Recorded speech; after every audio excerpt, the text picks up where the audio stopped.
Eles tinham apenas horas para viver, e então o Mar Vermelho se abriu. A noite caiu pesada sobre o deserto, e não era apenas escuridão, era pressão. Atrás do povo hebreu, uma nuvem de poeira crescia no horizonte. Não era vento, eram rodas, eram cavalos.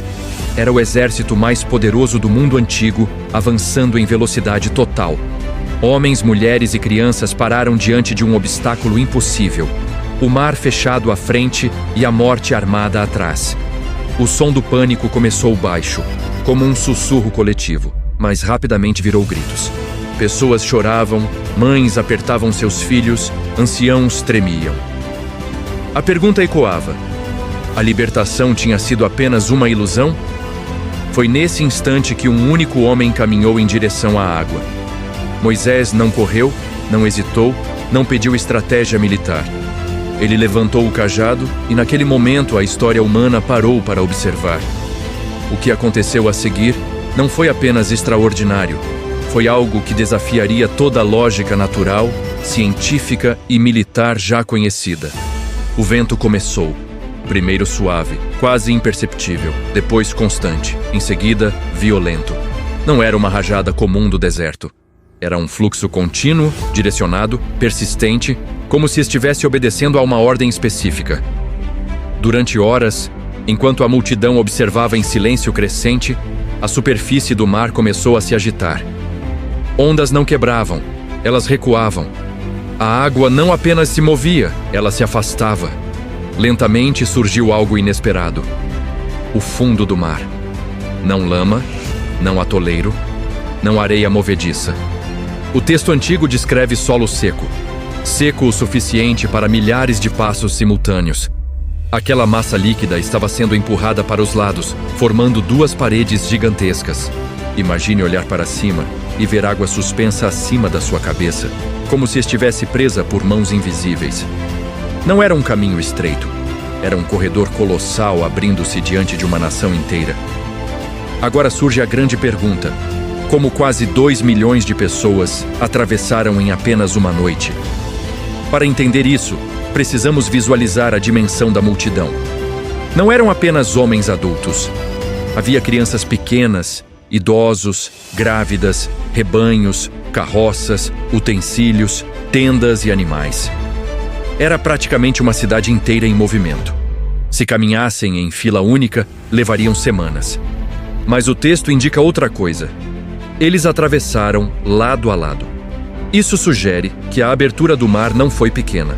Estudos de deslocamento humano mostram que multidões organizadas naturalmente se distribuem em várias linhas quando há espaço amplo. Portanto, o corredor provavelmente tinha centenas de metros, talvez quilômetros de largura. Isso permitia que milhares caminhassem ao mesmo tempo. Não houve gargalo, não houve congestionamento. Foi um deslocamento massivo simultâneo. Existe ainda outro detalhe ignorado por muitos: a coluna de fogo. Enquanto o povo judeu iniciava a travessia, uma luz sobrenatural iluminou a noite.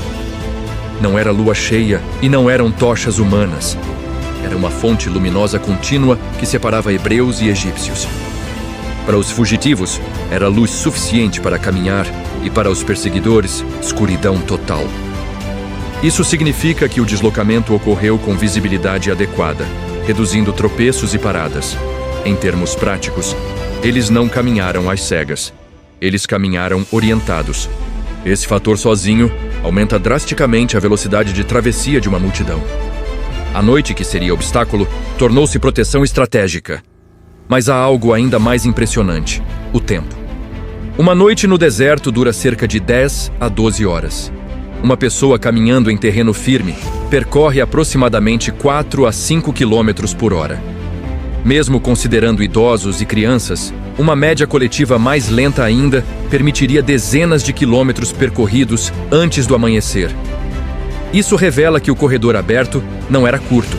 Era uma passagem longa o suficiente para permitir fluxo contínuo sem retorno, e larga o suficiente para suportar milhares simultaneamente. Não foi pressa desesperada, foi avanço constante. O milagre não foi apenas abrir o mar, foi criar as condições logísticas perfeitas para um êxodo completo. Enquanto isso, do outro lado, o exército egípcio decidiu entrar. Carruagens de guerra eram a tecnologia militar mais avançada da época. Eram rápidas, letais e projetadas para esmagar multidões desorganizadas. Para os soldados, parecia uma oportunidade única. Os fugitivos estavam presos dentro de um corredor natural. O que eles não perceberam é que o mesmo caminho preparado para salvar também poderia se tornar uma armadilha. Conforme avançavam, algo começou a mudar. As rodas começaram a afundar. O solo que estava firme para os hebreus tornou-se pesado para o peso metálico das carruagens. A mobilidade diminuiu. A formação militar se desorganizou. O pânico mudou de lado. O vento cessou. O silêncio durou apenas segundos. Então as paredes de água começaram a colapsar. Não foi uma onda isolada. Foi o retorno completo do mar ao seu estado natural. Em instantes, o corredor desapareceu. O som foi ensurdecedor. O exército inteiro foi surpreendido sem tempo de fuga. A mesma água que havia sido contida agora avançava com força total. Ao amanhecer, a praia não revelava uma batalha. Revelava um encerramento absoluto da perseguição. Nenhuma carruagem conseguiu completar o caminho. E aqui está o ponto mais importante. A travessia não foi apenas fuga. Foi transformação. O povo não saiu apenas da escravidão física, saiu do medo permanente. Durante séculos, eram uma população dominada. Naquela noite, tornaram-se uma nação. O evento não marcou apenas uma mudança geográfica, marcou uma mudança psicológica coletiva. Eles tinham visto o impossível acontecer diante dos próprios olhos. A memória daquele corredor entre águas se tornaria o centro da identidade de gerações inteiras. A pergunta, então, deixa de ser apenas como atravessaram em uma noite e passa a ser por que aconteceu exatamente daquela forma. Cada detalhe teve função. O vento preparou o caminho, a luz guiou o povo, a largura permitiu velocidade e o tempo limitou o perseguidor. Não foi apenas um milagre isolado. Foi uma sequência coordenada de eventos formando uma operação perfeita de libertação. Uma noite, um caminho aberto.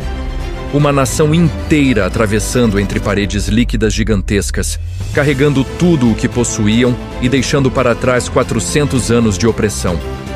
E o mais impressionante é que aquele momento não terminou na praia. Ele ecoou pela história. Sempre que surgia uma crise, aquela lembrança voltava. Se o mar abriu uma vez, nenhuma situação seria impossível novamente. O que parecia apenas uma fuga desesperada se tornou um marco definitivo. Naquela madrugada, não apenas pessoas cruzaram o mar. A esperança cruzou junto. E foi exatamente isso que transformou um grupo de escravos em um povo que jamais esqueceria a noite em que caminharam pelo fundo do oceano. Quando o sol finalmente nasceu, ele não iluminou apenas a areia molhada da praia, iluminou um novo começo. O povo que agora olhava para trás não via mais correntes, não via mais capatazes, não via mais o medo constante de uma vida inteira de servidão.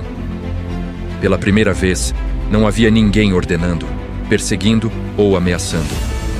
O silêncio da manhã era diferente. Era um silêncio de alívio, quase inacreditável. Muitos ainda estavam parados, tentando entender o que tinham acabado de presenciar. O mar estava novamente fechado como sempre esteve, como se jamais tivesse sido tocado. Mas cada pessoa ali sabia que tinha caminhado por onde ninguém jamais caminharia. Não havia mapas, não havia registros militares, não havia explicação humana suficiente. O que existia era memória. Uma memória coletiva que passaria de pais para filhos, de geração em geração, lembrando que houve uma noite em que a saída não apareceu ao redor, apareceu no meio do impossível. E é exatamente por isso que essa história atravessou milênios. Porque ela não fala apenas de água, areia ou vento. Ela fala de momentos em que não existe alternativa visível, quando todas as direções parecem fechadas ao mesmo tempo. A travessia mostrou algo que aquele povo jamais esqueceria. O livramento não veio antes do perigo, veio quando o perigo já parecia definitivo. O mar só abriu quando não havia mais tempo para voltar. Quando correr não era opção e lutar não era possível. E talvez seja esse o detalhe mais marcante de toda a narrativa. O caminho não estava preparado horas antes. Ele surgiu no exato momento em que era necessário. Aquela madrugada não ensinou apenas que o impossível pode acontecer. Ensinou que, às vezes, a saída só se revela quando o último passo precisa ser dado. Agora imagine os primeiros passos do outro lado. Crianças correndo na areia seca, idosos respirando profundamente, famílias inteiras reunidas sem medo de separação. Não era apenas sobrevivência, era a identidade sendo construída. A partir daquele dia, eles não seriam lembrados apenas como um povo que saiu do Egito, mas como um povo que atravessou o mar. A história deles passou a começar ali. Cada festa, cada cântico e cada tradição futura apontaria para aquela madrugada. E toda vez que enfrentassem novas dificuldades, a lembrança retornaria. O mesmo Deus que abriu o mar continuaria presente adiante no deserto.